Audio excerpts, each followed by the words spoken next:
from the heart of Dubai, where tomorrow is being built today, to the world. Welcome to the CTO Show with Mehmet. Here, we redefine technology and reimagine possibilities.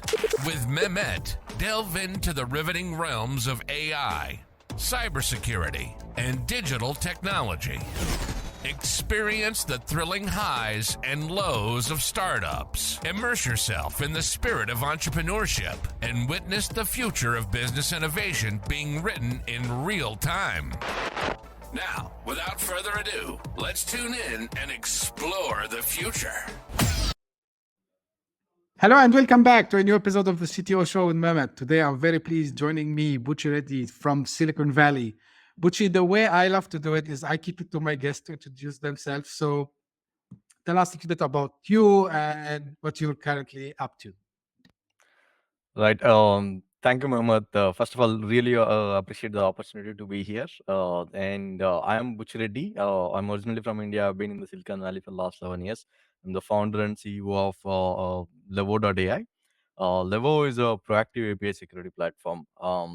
Started this company about 3 years ago, and we have a bunch of customers, several in fintech, even a couple of public companies as well. But we are still very early in the journey and looking forward to actually helping enterprises secure their APIs. That's great. Thank you again, Buchi, for being with me here today. Now, this is a question that usually I like to ask every founder I interview on the podcast.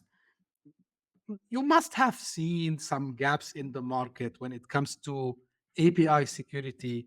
So, and you figured out that there's a huge problem that need to be sorted out. So I like to hear these stories, which is like where the idea came from, what were the gaps that you see in the market, and how you are trying to, close these gaps with Levo.ai. Yeah, totally. This story is really important, right? So first of all of us know APIs have been around for a while. The API is not a new thing. And I've written my first API almost 15 years ago. But my first encounter with some of the API and application security came when Cisco acquired AppDynamics. I spent 5+ years at AppDynamics, leading the backend services team, backend metric service team, which is the core backbone of monitoring. And I was there when Cisco acquired us. And when Cisco acquired us, we all know the gold standard of Cisco's security team, and amazing folks, very knowledgeable. And they came and say, hey, AppDynamics is now Cisco. We got to make sure your applications are secure and cloud is secure and everything, right? And we naively volunteered to be the first team to go under their scrutiny. And I think that was the best thing we have done. Uh, they basically started showing all the things that experience. First, I started understanding, oh my God, these security people, I started sympathizing with them or empathizing with them actually, because their job is to secure something that they didn't even write. And even worse, us developers, we are writing, but they are not necessarily in the loop always before this gets released. So I've experienced that firsthand. And after that, when I was working in the API security domain, what I saw is, oh my God, apply that, the security, taking care of security posture of APIs, apply that to APIs. There is no product that is actually solving it the right way, in my opinion. There were few products which were actually trying to solve it like in production, saying, okay, you are already running your APIs in production. We're going to look at the production APIs traffic, or you're going to look at them in production, and we'll try to tell you if somebody is trying to attack you. But like, what is the problem? The problem is vulnerabilities in APIs. They were introduced when somebody is writing the code, which is the developers. And why are we waiting until they go into production? So this was like the aha moment that I learned firsthand. Okay, first of all, what I was super surprised about is, okay, APIs have been around for 15 years. Why is the tooling lagging by so many years? And why aren't we doing anything about it? And all the approaches that are out there, I feel that they're not the right approaches. So that's when started thinking about doing something. And that's why I highlight the word proactive, right? Levo is about proactively taking care of API securities. So we were determined to actually solve this problem and started a company and started working on a product for this. That's amazing, Buchi. And just to your point, it's surprisingly something that's been around for 15 years, as you said. And now, even if you ask someone non-technical, they know that APIs are the main. To make it simple, even for people who doesn't understand tech, but people knows that applications need to talk to each others, and these applications need to have exactly like some secure ways to talk to each others. And it's not only about the connection; it's about much more about the You mentioned something, Buchi, about preventive versus reactive measures. Um, like there's a lot of talk when it comes to cybersecurity about this should I focus more on the preventive part, should I focus on the reactive part? But with what you did with Levo, and correct me if I'm wrong, and I'm just trying to open it a little more, this preventive thing, is it like I try to understand what do I have first and then apply the security measures? Is this exactly what you try to do with Levo? Yeah, yeah. So yeah, just like you said, preemptive versus reactive. Even discovery is also very common thing in cybersecurity. Whether it is your endpoints, whether it is your servers or cloud, everywhere the discovery comes first, and API security is not an exception. So discovery is common. But I think when you want to, one big difference that I started noticing, and especially which is why where Levo is like super specialized, when you want to proactively secure things, your discovery has to be super comprehensive. Because when you are reacting, you are actually reacting, detecting on few things that wherever you see activity, like apply that to web application firewall, apply that to endpoints. But when you want to be proactive, you have to do a lot more comprehensive discovery. But it starts with that, like you pointed, it starts with the discovery, and then what all you can do, how comprehensively you can do something about it before the APIs and applications get released into production, so that you give the assurance. I think another terminology that I use actually is insurance versus assurance. Insurance is about like, okay, if something goes wrong, then things come in. Whereas assurance is like, before you even go, before you even put into production, you want to give that assurance. So it's about discovery and doing the best that you can before your APIs go into production, so that you can actually give that assurance. That's great. So I understand, Bucci, and just this again for the sake of making sure that we get the thing in the right way.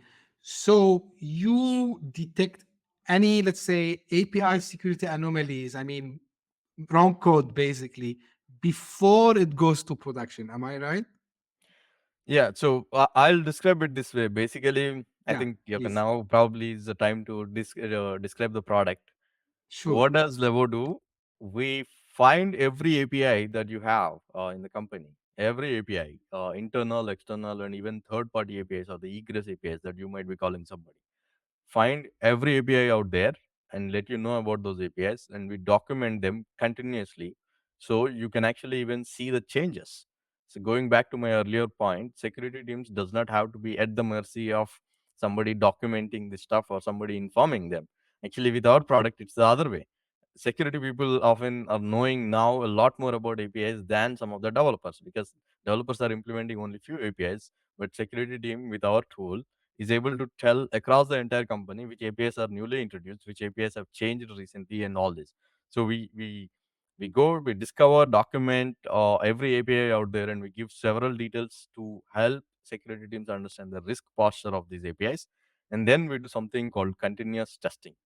We continuously go and offensive test these APIs, much like penetration testing, for all the possible ways this API could be abused, so that, again, going back, we want to give the assurance. So we only, if you tell the API for 1,000 different ways it could be abused, and prove that it cannot be abused, you will get that assurance. So that's what we do.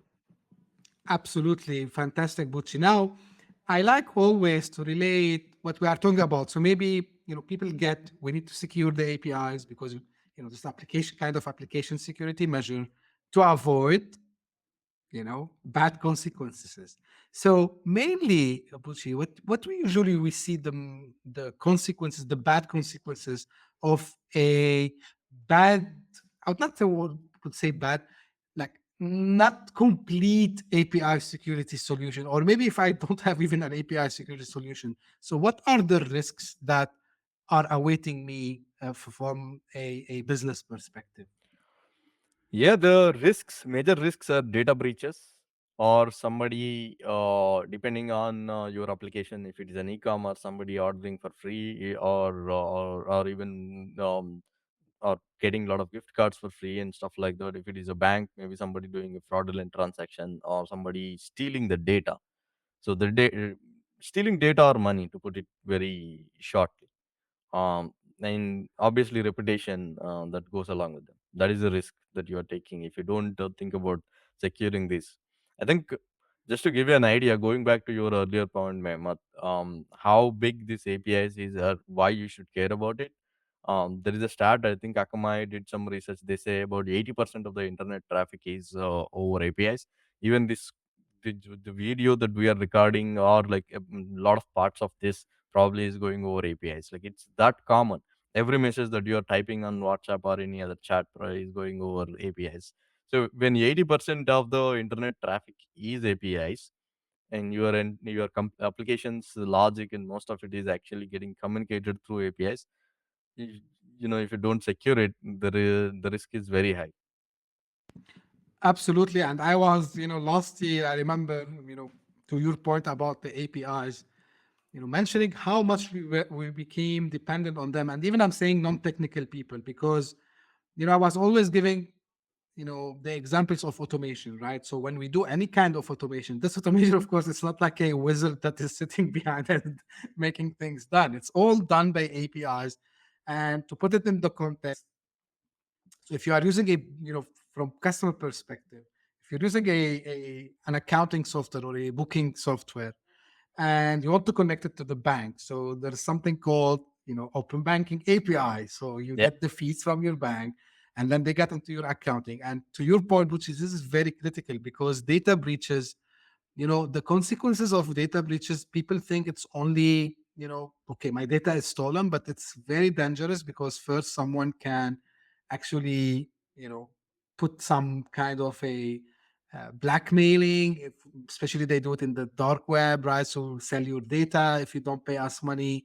Sometimes it can affect it's always actually affect the reputation of the organization, especially if you are like in a very high regulated um, vertical, like banking or e-commerce, and the ones that you mentioned. So, and I'm trying not to make here a kind of a fear effect. It's more like I'm trying to do an awareness why the API security and actually cybersecurity in overall is important. And this will bring me, Buchi, like as Levo, as an API security company, how do you see yourself in the whole ecosystem of the cybersecurity? Because you work on the preventive part. Now, of course, when we say preventive, people think about things like EDRs and these kinds of solutions. So how do you position Levo in a broader, I would say, cybersecurity perspective? Yeah. Cybersecurity is pretty big, and defense in depth is a word that they use to describe that, right? Because basically, if you take house as an analogy, especially, like, if your house has several rooms, windows, and several doors, and there is a compound wall or maybe multiple compound walls.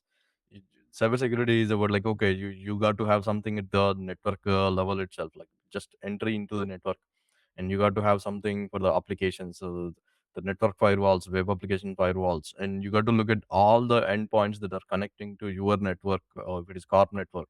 So that's where the endpoint security comes in. Um, but when you go into the actual backend services, or in general the applications itself, applications of a cloud, the product. If you take Uber, their entire ride sharing platform is running as an application, right? It will be running in some cloud, maybe multiple clouds and their own data center. In depending on the company, the several companies run it differently. They use different clouds, and then there is Kubernetes kind of stuff that they will be putting, and then they are running applications there. So in this whole stack, We are specially focused on the applications which are API based. That's like the innermost core. And they are the ones sitting closest to the data, if you think about it, right? They are the ones which are writing the data into the database and reading from database and serving through these APIs. Fortunately, the cloud security and some of that infrastructure security has they have been several products and they are even little ahead.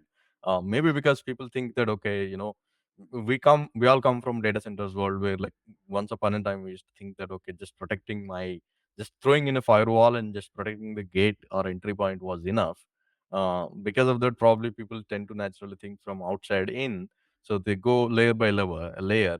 And API security is like the innermost core application and API layer, which is dealing with the data, and we come in there.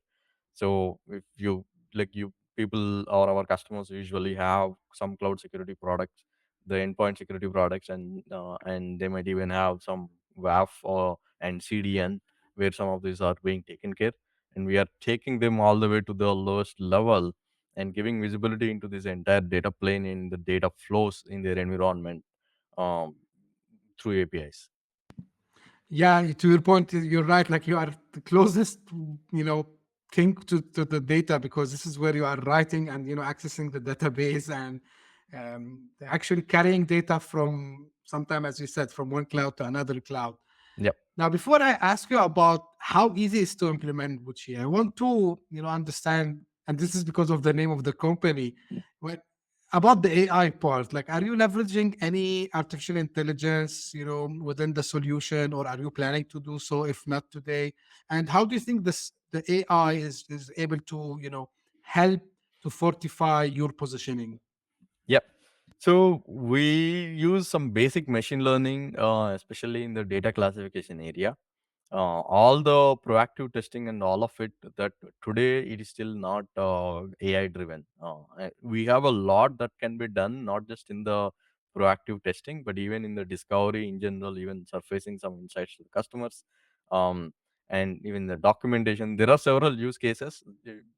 But going back, like I said, we are a seed stage company and we just got started. We focused actually the about the AI. One comment I would like to make. I think a lot of people said this.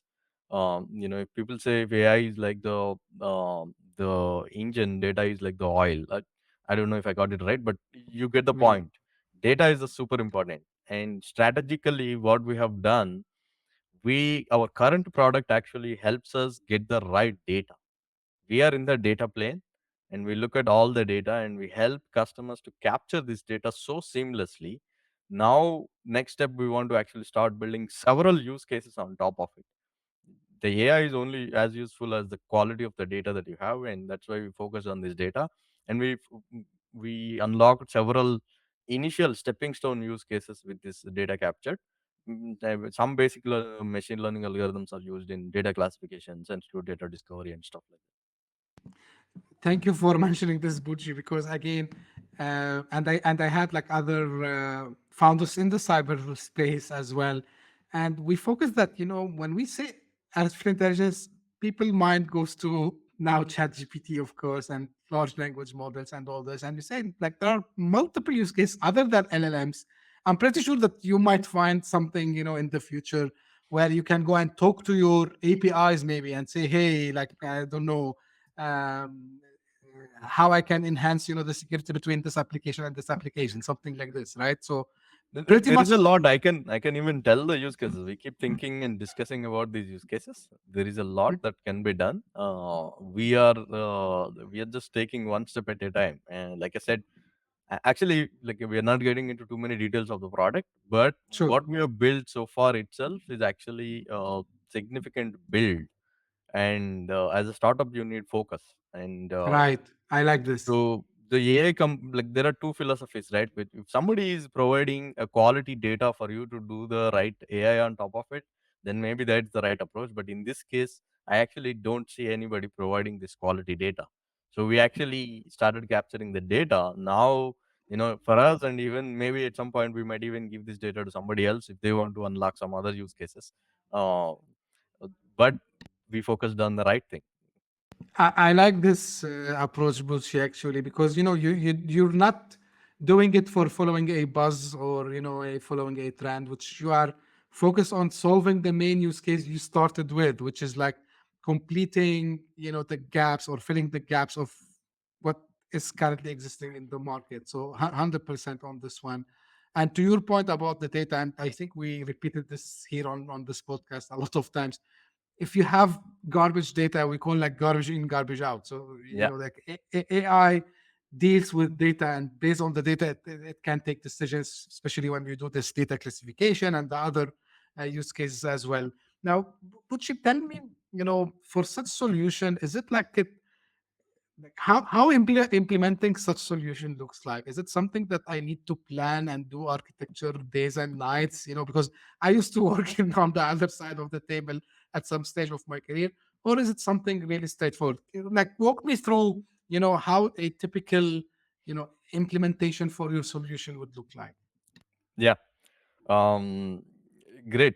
Thanks for asking, because this is where there will be a lot of different. There could be a lot of difference from product to product, solution to solution, and this is where we have innovated. So first of all, we use a technology called EBP of Linux kernel technology, extended Berkeley Packet Filtering. We just demoed it as well. It's there on our LinkedIn live page. We leverage that powerful technology to capture data of customers' APIs and applications in an unprecedented way with the least friction possible. Like, we have our product was installed in some of the largest environments with one command. Within a couple of hours, we discovered even 15,000 plus APIs. I think it's like it was close to 20,000 actually. So one command, especially in Kubernetes environments, you do one Helm install, and that's it. In real time, within minutes, you actually start seeing the API inventory, and every application and every API will be covered as part of that. So we innovated a lot in that area on how easy it can get, how seamless it is to actually insert this product. So no, Mehmet, fortunately, it's not months, quarters of effort. It's not even weeks. Our fastest installation was done in like 10 to 15 minutes, and already seeing the value. They don't have to do anything else. They install one command and they started seeing the value within 10 minutes. Wow, this is really fascinating. If I was the customer, I would say this is music to my ears because, like usually when we talk about security products specifically, and you need a lot of preparation and a lot of integrations, and for you, like it's just kind of out of the box. As you said, you just, like you do the command and you're ready. Uh, Maybe it's a traditional question, and I'm asking because here in the region, sometimes still people, although like we have all the hyperscalers over here, but they ask this: can I install this in my data center? And, it was a no until recently, but we said yes because it's actually not just from that region. We constantly keep hearing this from some Europe regions, some European countries, and India as well, like where I am from. I think it is becoming a need. There are multiple reasons. One, every country and every jurisdiction is coming up with their own data protection laws and all this. They are getting complex and complex. And the other thing is there is also a reversing trend with respect to cloud. Some companies, especially the big ones or the paranoid ones, are starting to build their own cloud, and they just want to keep all these workloads in their even if you don't call it cloud or data center, but basically they want to keep it on their side. So we spotted this trend, and we wanted to be the first one to actually start offering this to customers, and we have a complete on-premises solution that they can install completely in their network. I think this is already also another competitive advantage for you, Wuchi, in this domain, probably, especially, I'm talking here about the region. And yeah, the data protection laws are very tricky, I would say, and they differ from country to country. I mean, within the EU itself, as you know, for example, and here even in the Middle East region, like it can be different. And I know in the US also, like when you deal with the, some entities in the government and so on, so you need to have like some special requirements. So, uh, Bucci, like it looks like you have a product market fit, as we can say. Can we claim this? Uh, the- like I would not already claim it. I think we first of all we took a very big problem and we solved different pieces of it. We innovated and we tried to solve it the best possible way as quickly as possible for adoption for customers, as easy and quickly both. I think we have already gotten into several some very large fintech companies.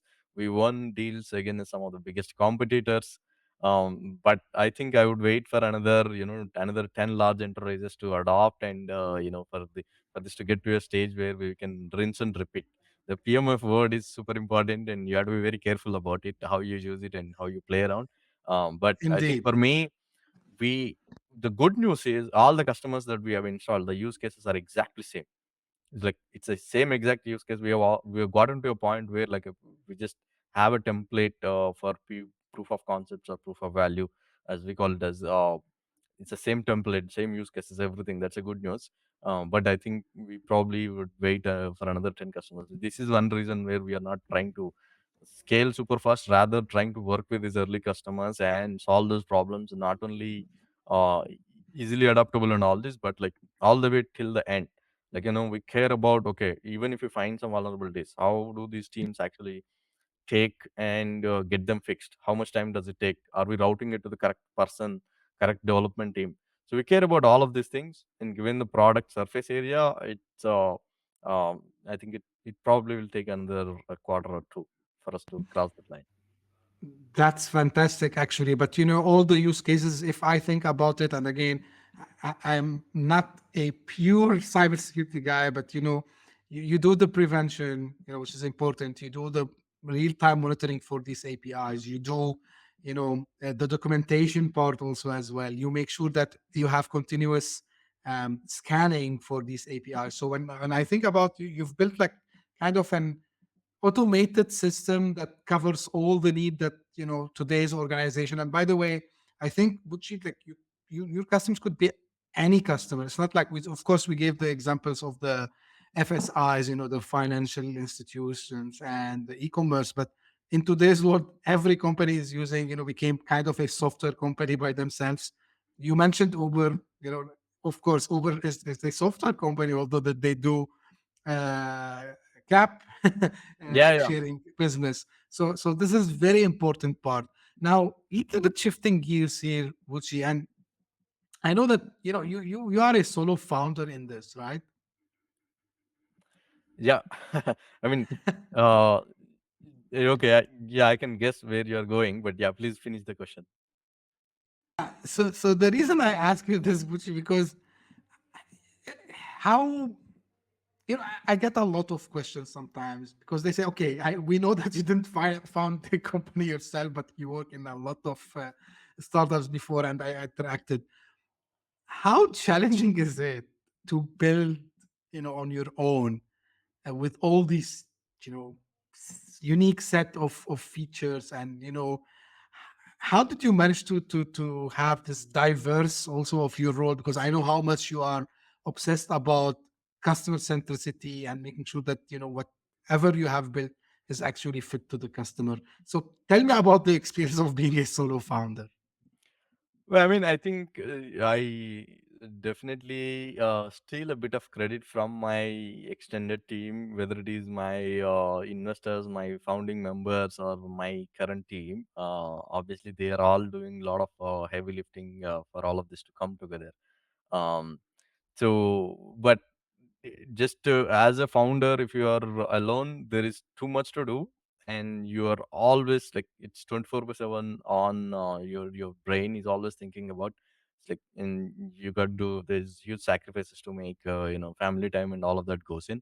But that extended team around you, whether it is your investors, whether it is your advisors, whether it is your team who is actually doing the actual work, implementing the product and making customers successful, all of these actually matters a lot. And I am surrounded by my team. I'm very thankful for every one of them. I don't know if you follow me on LinkedIn, you would actually see like recently I started this series called Unsung Heroes of Levo, because that is actually the case. I get most of the credit because I'm the front facing or public facing one, but they are here to support and they are doing a lot of great job. And we have excellent people joining us. Like, we just got a somebody to lead the customer success, and 20 plus years of experience in cybersecurity. They've seen several startups from the beginning, and they were super excited about what we are building here and the kind of product that we have, and immediately joined us. So it's not just me. But yeah, I mean, if you just see the founder standpoint, yes, it is a very hectic job. It's not impossible to do. I think surround yourself with a lot of good people is the first recommendation that I would say, because you cannot do it alone. At least spiritually and inspirationally, they should be there with you. Even if you are doing a lot of work on day-to-day basis, that inspiration and like motivation from the sidelines is super super important. Buchi, I know also you mentioned you were in AppDynamics and you work with a lot of companies. So is that like really kind of a role model for you that inspired you also as well, and um, encouraged you also to take this journey, which is, I always tell people, building companies is not a joke. Again, maybe I didn't do it by myself, but I was lucky enough to be part of building companies, and it's not a it's not like a you're not going to a picnic indeed. So who was your role model? Well, I think again, coincidentally, just this morning I published a post on LinkedIn on the exact same topic. This is not the first time I'm hearing this question. People ask me, "Hey, who is your inspiration? Do you have any?" I think today's post I wrote about my grandma. Uh, she's not a startup founder. She's not a serial entrepreneur. But but I wrote a post about her because I learned several things about the resilience, about not playing victim card in life, about actually, being empathetic and loving and kind to people and being nice to people around you. So I think I learned several first principles from her, and she was a huge inspiration for the things that she has gone through in life, and how she's still stood there with a smiling face, and how she shaped up her entire family. That's in general. Like, so I was basically like, while growing up, I was thinking about some of these things. When I came to US, I was definitely thinking of doing something on my own.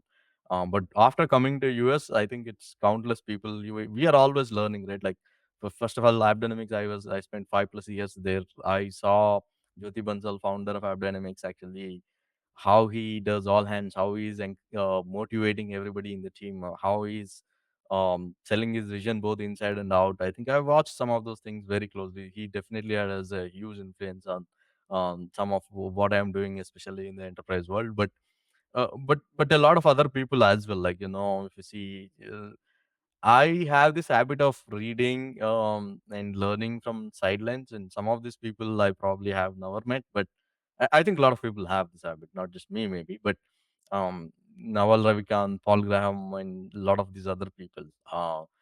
The way I see is all of us are, doesn't matter if you didn't start your own company. You're saying, right? Like, the role that you played in all the other companies that you were part of, that's super important. And somebody has to do that role. Like, it's not ignorable. Um, so all of us are on our missions, and different people step up for different roles based on their own personal stories and all. And we all directly and indirectly keep inspiring each other. That's my motto generally. So yes, I mean, I'm learning from all directions, but personally, I was like, I had, my hero, uh, my grandma raising me, and I have learned a lot from her, and a lot of those values still carry. That's fantastic. I love to hear these stories, Buchi, because myself also, and by the way, so this is for the audience, and I think you get it right, Buchi. Thank you very much. When I say role model, it's not like, okay, I want to be like someone. It's like to be inspired by someone. To me, I know I cannot become you. I cannot become, I don't know, someone else. You I should cannot not. become, You should yeah, not. exactly. And this is why always, even people who follows me, when I talk too much about authenticity, and I believe, the people who succeed in their startups are the people who stay authentic, and they focus, to your point, on the what I want to do, and their end goal, the mission, how to serve the customer, how to be empathic, as you mentioned also as well. And by the way, I'm fan of Jyoti myself also as well. Like, I follow him, and he recently started some series. He writes great articles about how founders, for example, they need to learn because he comes also from an engineering background and he had to learn sales, marketing. And this is again something we remind founders here on the podcast that, yeah, of course, you should be good at your core, what you call it, like function. If you are a technical founder, of course, you should be good at tech, but also you need to learn some other stuff as well. So 100% on this. If I want to ask you, Buchi, what's your, how do you see the, level in let's say, I don't want to tell you 10 years. 10 years, I think is long time. In 5 years from now, what's your vision for Levo? Yeah, good question. I think earlier you also asked, like, where do you see yourself in the bigger, broader cybersecurity landscape? Yes. I think when I see the current situation, I am excited, but also a bit, disappointed at the same time. And I'll tell you why. Disappointed because I actually see, like, several tooling. We go ahead and start embracing them, start using them without thinking about the security repercussions of it, including myself. Like, probably, like, I brought in 2016 when Kubernetes was very early on. I brought in Kubernetes into my company and we started betting on it. I mean, several people said, "Hey, are you crazy or what? Like, Kubernetes is not even mature, and you're betting on it." But in the hindsight, when I see, like, we were not thinking about the security implications of some of those and all of it. So there is a huge lag between some of that innovation and security. In some cases, it's good. I mean, we cannot actually completely boggle it down completely, but if we can, with automation, with right tooling, if we can actually reduce that lag between the core innovation and the security implications of that innovation, that's where we want to play a big role. And that's what drives me basically. And that's what I was disappointed about. Why APIs, in spite of being there for 15 years, why we are still talking about the security of APIs today. But that's what excites me as a challenge, and somebody who wants to be challenged. It's like, okay, this is a great challenge. Now let's actually try to narrow the gap between how quickly. So I think Glovo's vision, obviously, we'll be thinking beyond just APIs. Within APIs itself, already we are working on several other, like GraphQL is was something that people keep asking about. But beyond APIs, the much broader application security, there is lots of problems. The biggest problem that I see is actually a lot of application security solutions. The left hand does not talk to right hand. That static side, the analysis does not understand the runtime side. These are all like independent pieces. They don't talk to each other. They don't even understand the latest tech stack. They were built for, like, previous generation applications. There's a lot to be solved, and like a lot of security teams, when we are talking to them, they say, with a very disappointing face, oh, we have 800,000 vulnerabilities in our vulnerability management tool. Like, it's like, I don't know, apart from declaring bankruptcy on it, I don't know what else they can do. So Levo's goal is actually to, help security teams with the broader application security in the long term. But in the short term, we are staying focused on APIs, API security. There is a lot to be done there itself. I love this because I remember on one of the episodes, it was with Richard, so from Risk Crew. So he was, kind of, I'll not say angry, but he was, some point very similar to what you said. Like he said, like we've been talking cybersecurity for a long time, and we still have, all these things, and actually, you know, we became part of the problem because when you add multiple levels, to your point, like, and when I was also sitting on the customer side, I would say, yeah, I was excited that when I see that new toy, let's bring it. I remember, like, I was the first one to play back, and it was the new here, at least in 2006. I discovered this thing called VMware. You can install a machine inside a machine, and you start to play with it. And then I remember we discovered about the next generation firewall, and yeah, let's try to play with this. And like, to your point, so we built this stack very fast, and a lot of gaps. Maybe this is good for you, but actually, because we have a lot of gaps to fill with this vision, which is really, really amazing. Now, as we come almost to an end, Buchi, if you want to give final word of wisdom to anyone, wherever they are, maybe in Silicon Valley, maybe they are here in the Middle East, and I'm happy that I start to see even local startups in that domain, and in tech in general, what kind of advice you give for fellow tech founders? Yeah, I think one I already said, like, surround yourself with great people. Try to get great advisors and mentors, because they will be life changing. But again, that will take some time for them to identify who are really great mentors, because not everybody is same and not everybody can really empathize with the founder and give the advice. But surround yourself with great people, pick a problem and, work on it like your life depends on it. Like, mm, think about the customer standpoint basically. So, yeah, I think you got to be passionate about the problem and you got to be empathizing with the customer to for you to really be motivated, and solve it the right way, because the journey is going to be hard and the materialistic things are not gonna to keep push you to keep going. Actually, the only thing that can push you keep going is actually the real motivation. So you got to be motivated and connected to the problem. That's what I would say. Apart from that, I think there are other several tactical things. Don't raise too much money and don't tell lies and try to don't sell vaporware. This is or don't just follow the buzzwords. Like, there are several things that we can tell, but I think fundamentals, Yeah, these are the fake most it, important fake ones. it till you make it, right? It's not working anymore. Uh, well, I mean, I think a lot of people interpret it differently. I'm pretty sure the person who originally said it probably Of uh, course. didn't mean it the way that a lot of people are interpreting. Fake it till you make it does not mean fabricate the data or fabricate the metrics. Yeah, absolutely.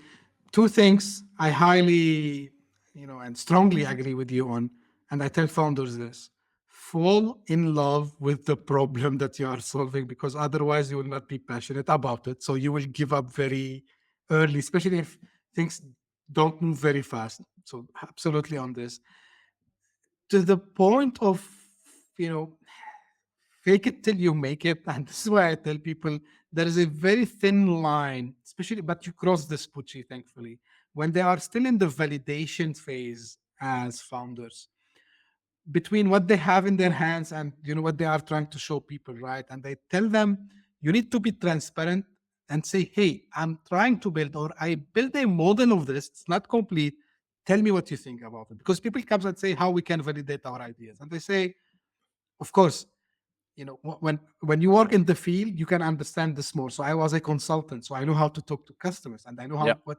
what the customers want, so I can give my 2 cents on this. I said, you just go there and tell them what you have. Okay, you have a landing page, that's fine, tell them to go to the landing page and tell you what they think about your idea. You have a video that you have recorded, fine, do it. You've built a product, fantastic, again go show them. And to your point, which you just again, don't sell vaporware. Ask me, as a guy who used to sell in the field, I hate to sell vaporware. And I used to go and said no multiple times. I will not mention, of course, where, to say, I'm not going to tell the customer about this because I don't believe it is up there. So the 100%. Finally, Bucci, where we can find more, or how people can interact with you, and find about Levo. Yeah. I think website, Levo.ai, Levo.ai, and I'm pretty active on LinkedIn and Twitter as well. You can find me with just Buchi Reddy, BuchiReddy, both on Twitter as well as LinkedIn. That's great. I'm happy to answer any questions. Happy to show the demo for those who are interested, or and we are also doing demo days where we are actually demonstrating the product, and just follow our page and they can actually see they say walk the talk, right? Like, earlier I claimed that, oh, we can install super easily. Like, you have done that in the demo, you can actually see it in action.